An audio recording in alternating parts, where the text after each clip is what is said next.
இப்போ நமக்கு தெரிஞ்சிருச்சு. நம்ம என்ன செய்ய போகிறோம் அப்படின்னா, முதல் இதுக்கு ஸ்டாண்டர்ட் எலக்ட்ரோ பொட்டன்ஷியல் கண்டுபிடிப்போம். அது தெரிஞ்சால் தான் மித்த விஷயங்கள் பார்க்க முடியும்.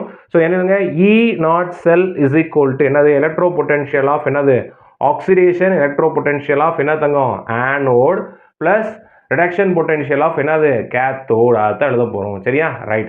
இப்போ நமக்கு என்ன தெரிஞ்சிச்சு, இங்கே கொடுத்தது ரெண்டுமே ரிடக்ஷன் பொட்டன்ஷியல் தான். ஆனால் ஒருத்தர் என்ன ஆகுறாரு அப்படின்னா ஆக்சிடைஸ் ஆகுறாரு. அப்போ என்ன பண்ணணும், சைனை மாற்றி போடணும். -1.09 வோல்டேஜ். சொன்ன விஷயம் புரிஞ்சா? இது கொடுக்கப்பட்டது அப்படியே தான் இருக்குது. Fe3 + Fe2+ தான் மாறுது. அந்த வேல்யூ அப்படியே போட்டுடலாம். அப்போ கவனிங்க.